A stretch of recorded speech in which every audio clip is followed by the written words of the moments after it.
வணக்கங்க. நாங்கள் திருவள்ளூர் மாவட்டம் ஊத்துக்கோட்டை வட்டம் பெரியபாளையம் பக்கத்தில் யானம்பாக்கம்ன்ற கிராமத்தில் இந்த ரோடு கிட்டத்தட்ட 1 வருஷம் மேலே ஆகுது. ஜல்லி மட்டும் தான் போட்டிருக்காங்க. எதுவுமே 1 வருஷத்துக்கு மேலே ஜல்லி மட்டும் போட்டு எதுவுமே பண்ணல. இங்கே வந்து பார்த்திங்கன்னா சுத்த விவசாயம், எல்லாம் விவசாயம் தான் பண்ணிகிட்ருக்காங்க. இந்த விவசாயத்துக்கு இந்த ரோடு தான் எல்லாருமே யூஸ் பண்ணுறாங்க. அப்படி இருக்கும்போது இந்த வழி இதுவரையும் யாருமே வந்து பார்க்கல. ஜல்லி மட்டும்தான் போட்டு போனாங்க.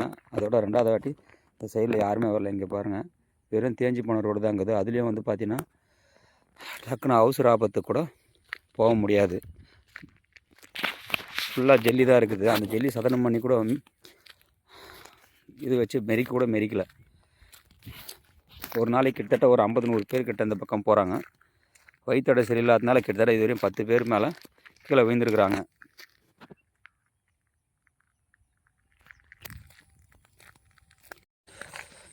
இந்த ரோடு எதனா திடீர்னு வந்து பாம்பு கச்சாலோ இல்லை யாருன்னா எதனா ஒன்று ஆச்சுன்னா கூட இந்த வழியில் கூப்பிட்டுட்டு போக முடியல. ஏன்னா வழி சரியில்லாததுனால இந்த ரோட்டில் வந்து மெதுவாக தான் போகும்போது, அது மெதுவாக போனால் கூட கல் வந்து பார்த்தீங்கன்னா ஜல்லி சரியில்லாததுனால ஜாரிடுது. ஜாரி கிட்டத்தட்ட இது வரைக்கும் 10 பேருக்கு மேலே அடிபட்டு கை காலெலாம் கூட உடஞ்சிருக்குது.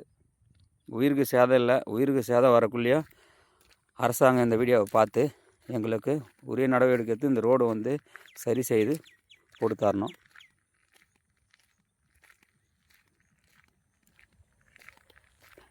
ஏன்னா இந்த கான்ட்ராக்ட் வந்து யார் எடுத்தாங்கன்னு தெரியல. இது வரையும் இந்த ரோட்டை எட்டவரும் யாருன்னு தெரியல. இது வரையும் வந்தும் பார்க்கல. இந்த ஜல்லி போட்டு போனதோட இந்த ரோடு அப்படியே விட்டாங்க. பாருங்கள், ஃபுல்லாக வந்து பார்த்திங்கன்னா வெறும் ஜல்லி தான். அந்த ரோட்டில் எதுவுமே போகவே முடியல. தேஞ்சு போன ரோடு மட்டும்தான். அந்த தேஞ்சு போன ரோடு வந்து பார்த்திங்கன்னா ஒரு பைக்கு போயிடுச்சுன்னா இன்னொரு பைக்கு வந்து போக முடியாது. ஜல்லி வந்து ஃபுல்லாகவே வந்து சதனமாகிடும். அதுக்கப்புறமா வழிக்குன்னு போகுது. இந்த ரோட்டில் போக முடியல. கிட்டத்தட்ட இந்த ரோடு வந்து 2 கிலோமீட்டருக்கு வந்து பார்த்திங்கன்னா இந்த ஜல்லி மட்டும் தான் கொட்டி வச்சுருக்குறாங்க. வேறு எதுவுமே கிடையாது. அதுக்கப்புறம் வந்து பார்த்திங்கன்னா இந்த பக்கம் 18 கருப்பண்ணசாமி கோயிலும் இருக்குது. இந்த கோயிலுக்கு மக்கள் வந்து போகிறாங்க. தினமும் வந்து போகிறவங்களுக்கும் சிரமமாக இருக்குது. அதனால் உரிய நடவடிக்கை எடுத்து இந்த ரோடை வந்து சீராக்கி கொடுக்குமாறு அரசாங்கத்தையும் மாவட்ட கலெக்டரையும் கேட்டுக்கிறோம்.